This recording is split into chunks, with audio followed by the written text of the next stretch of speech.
2:06 p.m., October 20th, 2023. Hi, it's Charity Colleen Crouse, President Charity Colleen Crouse. I'm going to give you a brief tour of what has been accomplished so far. It needs to be acknowledged. I'm going to go ahead and give you a sort of video tour right quick, and so you have a little bit of a bearing on what has already occurred. Now, some of these things, much of this, has not been posted publicly. Nobody else really should have had access to it. Anybody else that's had access to it was accessing it illegally and using it for illegal purposes, but I've kept track of it nonetheless. The lack of forthcomingness is not about an effort to hide it from anybody, not a failure to disclose. These were things pertaining to actual specific people and actual specific people's needs, what they were already entitled to. There are those who know this. They've already been informed in the manner that they needed to be informed. The problem is somebody else has been trying to swindle other people, a lot of other people, in order to do things illegally. Today, being October 20th, 2023, is a very important day. I'm going to show you why. It's right here. It's something I posted. You see that? It references September 21st, 1832. September 21st, 1832, there was a treaty that was signed between an Indian nation and the United States and another part of the continent than the one I'm currently in. I contend that those involved knew and that they were using it in connection with a series of hate crimes that they engaged on September 21st of 2021. Because of the number of contexts within which September 21st correlated directly with my life, I was not aware that they were trying to play with Indian treaties going back to 1832. However, I want you to see something else. Right here is a spreadsheet of recoveries that have been acquired in connection with my efforts in the last several years. Kept a record of them. This is one page. This is another page. The recoveries, including the dates, having to do with budget. Another sheet. Specific recoveries, specific dates, including that one. This one here. Also. Now, these are just spot inventories. I have written records that are much more substantial somewhere else. But this is what I keep in the spreadsheet. Why? Because this is part of why it's called a recovery. This is what was lost. People tried to throw this out, or they tried to destroy it, including through incineration. This is literally the change in net disposal. Now, this is just a sample. I've been keeping these spreadsheets, formally keeping these spreadsheets for some time. I've been keeping track of it up until now. This, again. Now, this sheet and the last two I just showed you are an active inventory. This is what would be considered a reserve or a stockpile. These are dried goods. This is consideration of what would be the medical supplies. These are medical supplies or wellness supplies. Again, dry storage or dry stockpile. This is what could be considered a reserve. And there's this. This is an inventory of what was stolen that was bonded to the COVID bond from 2021. This was stolen on September 21st of 2021 and 22. These are the dates of all the purchases I made with the COVID bond, and the list of the specific items and the prices. I still have the electronic receipts. I've been keeping track of what happened. I want you to notice here, right here. What is this? I purchased 2 of these. All of those were stolen.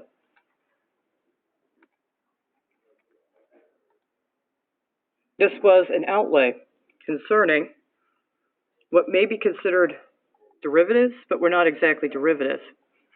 This has been very important in the intervening 2 years. including since when I was supposed to be filing my appeal on February 23rd of 2022.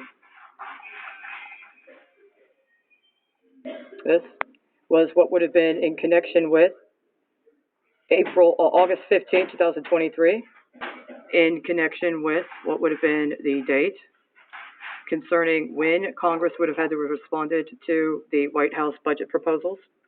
There's a specific reason for that.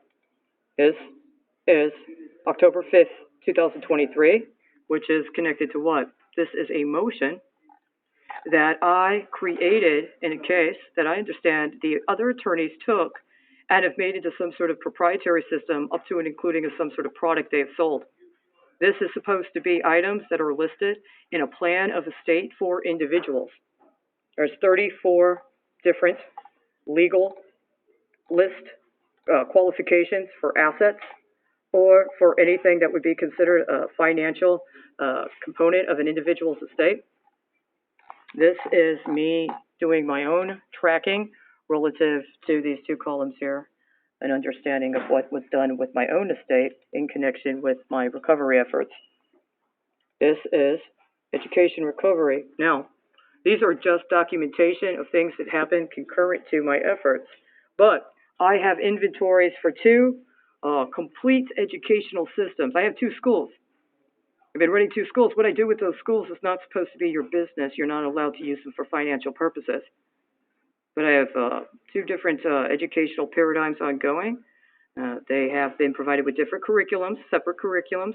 They also have had their staffing matters attended to over the course of the years and have had to deal with adjustments, including environmental adjustments that have had been made.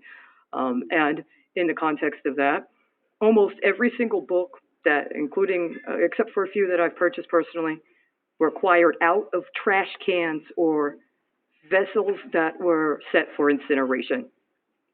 Two entire schools could have been stocked with their educational curricular materials based on what other people threw out in order to cover up the evidence of what they were doing. This right here is in connection with calculations on how what was stolen from my COVID bond of 2021 could have provided another kind of outlay process. This one was as of January 24th, 2023. These are pictures of items that I acquired over the Christmas holiday last year.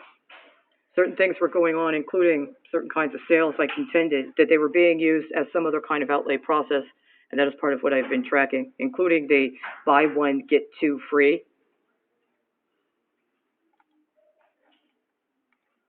This is a sample of what is by and large the kind of items that they hand out to the homeless that I understand are derivatives, but are also practical things. This is pretty much an outlay on you getting your home. They do this throughout the year, but at Christmas time, they do something very specific. Now, I've tracked for 2 consecutive Christmases, and it does seem to still hold.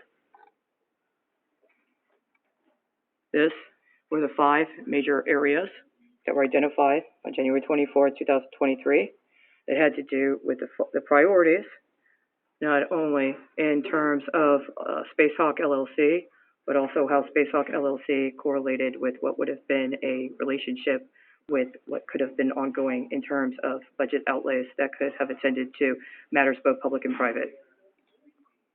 This is another follow-up regarding transportation. These are all connected to spams, so-called spams, advertisements I get from car dealerships and or in connection with evidence associated with vehicle insurance policies. This is identified as evidence, but it's a specific kind of evidence. These, almost every single one of them, unless they've been indicated at the side, this little mark here means there's a receipt. Unless it's been indicated at the side, all of these were recovered in the trash. They were all recovered from the trash. All of these. The books that were covered from the trash or that were meant for incineration. That's just a sample. This is your big problem today. This is your big problem today. All of these were recovered from, intended for incineration. See that? This is your big problem. This right here is, again, other books. Did you want to say these were donated? These were not donated. This was part of crime. The day I have the indications of when these were acquired, what the context was. I've been keeping track of this for years. Now, as I said, this indicates there's a receipt. Some of them were purchased, some of them were not. Most of them were not. This is also identified as evidence. What is this? Again, books, either purchased or not. Now, this is what you have to deal with tomorrow. You understand? This is what you have to deal with tomorrow.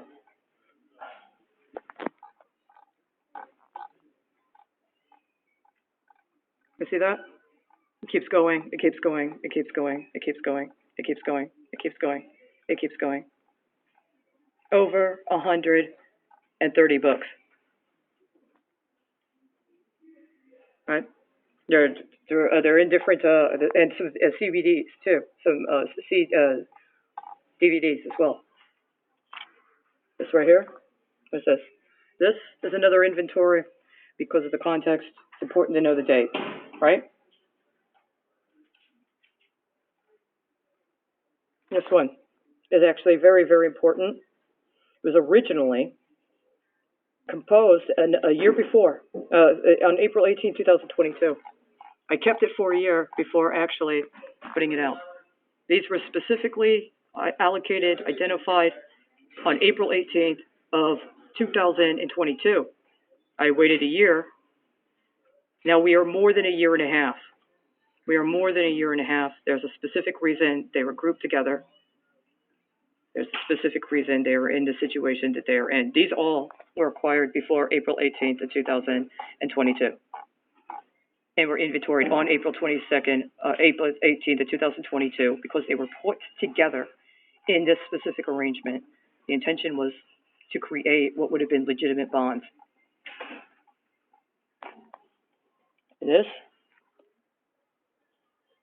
These have been acquired in the last year and a half. Things on the street, things that are thrown out. Tools, literal practical tools. Literal things that you need to do literal construction. You see that? But it's more. This is another spreadsheet I made. Identifying what in a commodity index is considered to be exports, major exports from both Syria and Afghanistan, and what I currently had in the inventory, the dry storage inventory as of that day. Now I have 3 dry storage inventories of food for specific reasons. There are supposed to be stockpiles that are providing a basis for different things in Fort America, but it does so happen that in those stockpiles, I have these very dried items, and they are the major exports of one of the major agricultural exports of Syria and Afghanistan. This is a computation of cost and the index that I used actually identified this in the kind of proportion for each of them.